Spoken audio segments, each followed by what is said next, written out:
आज world theatre day है।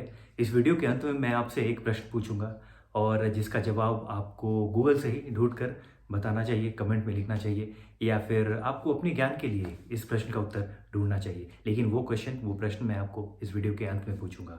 उसके पहले मैं आपको दो कारण ऐसे बताता हूँ जिस वजह से आज का दिन बहुत ही अहम है। It's very important, it's really important and a significant day in the entire annual calendar.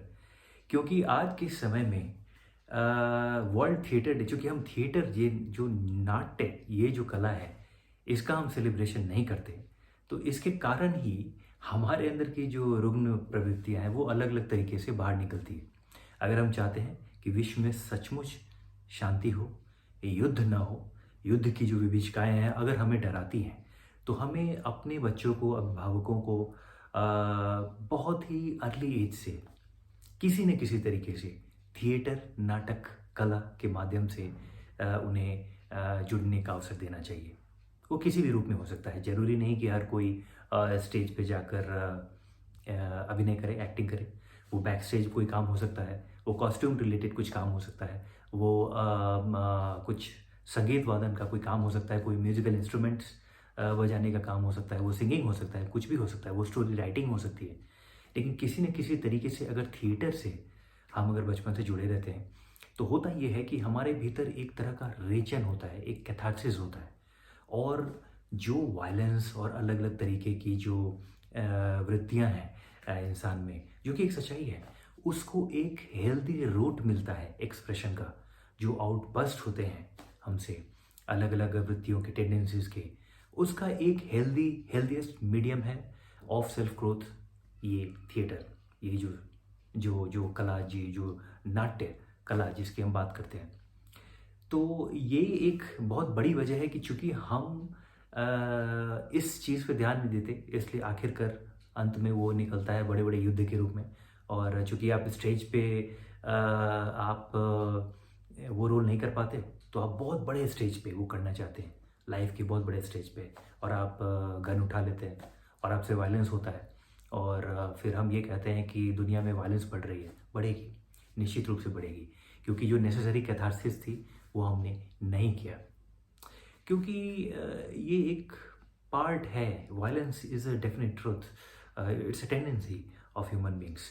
और अगर हम उसे चैनलाइज नहीं करते हैं सही तरीके से, कंस्ट्रक्टिव तरीके से, तो फिर ये अलग अलग परवर्जन के रूप में दिखेगा। और उसको चैनलाइज करने का सबसे अच्छा मीडियम ये जो रंगमंच है, जो थिएटर है, ये वही है। इसलिए आज का दिन बहुत महत्वपूर्ण हो जाता है। मेरा ऐसा मानना है कि दुनिया के 8 बिलियन लोग अगर सभी थिएटर करने लगे, तो दुनिया में जितने वॉर्स हैं वो बंद हो जाएंगे। लड़ाई होगी, विचारधारा की लड़ाई होगी, अलग अलग तरीके से डिप्लोमेटिक फेस ऑफ्स होंगे, लेकिन ये जो बाहर हम जो गन उठा रहे हैं वो रुक जाएंगे। वो हम नहीं उठाएंगे बाहर, क्योंकि हम स्टेज पे वो जो हमारी जो जो जो वृत्तियां हैं, हम उनका सामना करेंगे और उसे एक एक्सप्रेशन देंगे। ये एक पॉइंट है। दूसरा पॉइंट, जैसे जैसे टेक्नोलॉजी और आर्टिफिशियल इंटेलिजेंस का इनरोड होगा हमारे ह्यूमन लाइफ में, हो ही रहा है, आगे और भी होगा, वैसे वैसे हम देखेंगे कि ये जो कला का जो माध्यम, जो हमने डिजिटल, जिसे हमने पहले तो 70 mm स्क्रीन या बड़े पर्दे को हम समझते थे कि थिएटर से इवॉल्व होकर ये आया है और हर कोई अब सिनेमा हॉल में फिल्म देखना चाहता है। लेकिन वो बात गलत निकली, क्योंकि उसके बाद फिर डिजिटल मीडियम आया, उसके बाद फिर OTT प्लेटफॉर्म्स आ जाए। तो जिस तरीके से ये जा रहा है रूट, आने वाले समय में ऐसा होगा कि ये सभी चीज़ें इतनी डिजिटाइज हो जाएंगी कि इस पे कॉस्ट बहुत ही कम करने की दिशा में लोग सोचेंगे।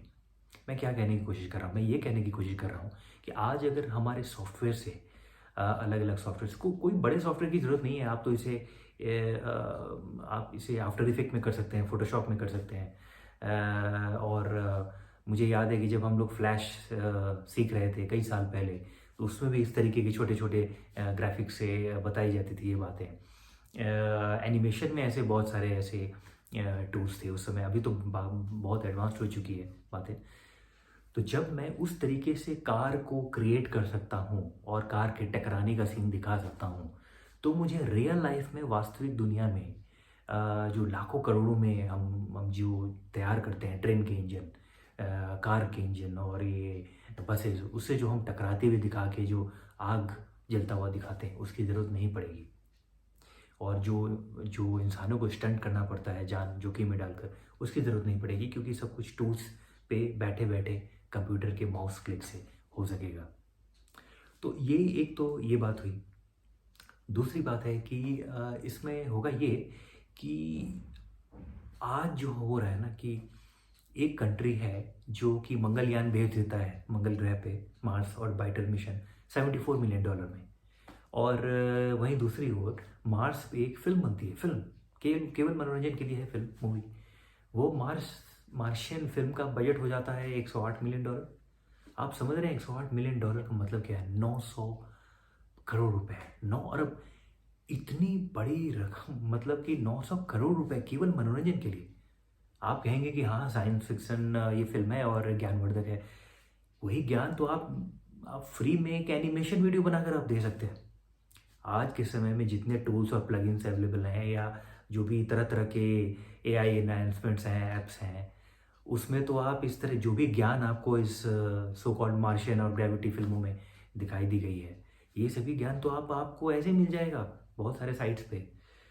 तो इसके लिए 900 करोड़ लगाकर एक पूरा इन्वेस्टमेंट करना, ये इसका कोई सेंस नहीं बनता उस समय में, जबकि आपकी इतनी बड़ी आबादी दुनिया की जो है ये क्रोनिक हंगर में है, पॉवर्टी में है, और तमाम तरीके की प्रॉब्लम्स और इनइक्वालिटीज़ है। तो इसलिए मुझे लगता है कि कला का जो ये रूप है ना कि फिल्म बनाना, लार्ज सेट्स और केवल मनोरंजन के लिए, 3 घंटे के बाद लोग भूल जाएंगे, रिपीट वैल्यू होती नहीं अधिकांश फिल्मों में। अधिक से अधिक वो फिर ओटीटी पे आएगी और लोग देखेंगे, लेकिन केवल मनोरंजन है, क्योंकि इससे ज्ञान का तो लेना देना नहीं रहा। हाँ, आप ये कह सकते हैं कि 1969 में जो 2001 स्पेस ऑडिसी आई, उस समय इंटरनेट नहीं था, उस समय ज्ञान का वही माध्यम था, वही पाथ ब्रेकिंग फिल्म थी। लेकिन आज के समय में जो सभी चीज़ें उपलब्ध है, तो ये कहना कि फिल्मों से ज्ञान बढ़ता है, साइंस फिक्शन फिल्मों से, ये अतिशयोक्ति है। इसलिए चूंकि अब इसकी ज़रूरत नहीं है, तो कला को फिर कैसे हम दिखाएंगे? तो कला वापस थिएटर, नाटक के रंगमंच की दिशा में लौटेगी। असली कला आने वाले दिनों में जो है उसका, कला का जो जो संप्रेषण है, जो विमोचन है, जो कला बेसिकली जो भी है, ये चीज़ थिएटर के तरफ लौटेगी धीरे धीरे। क्योंकि जिसे हम कला समझते थे, film, large scale, large canvas पे जो फिल्म है, उसकी अब आवश्यकता नहीं है। 900 करोड़ रुपए आपको लगाने की ज़रूरत नहीं है। जब कोई दूसरी कंट्री अगर $74 मिलियन में मंगलयान भेज देती है, और आप $108 मिलियन में केवल एक फिल्म बना रहे हैं, गए भी नहीं आप, आपने फिल्म बनाकर एक तरह का एक आईवाश दूसरों को दिखाया कि हम मार्स पे फिल्म बना रहे हैं, ये ठीक नहीं बैठता। इसलिए मैं समझता हूँ कि वर्ल्ड थिएटर डे का बहुत बड़ा रोल है आने वाले समय में।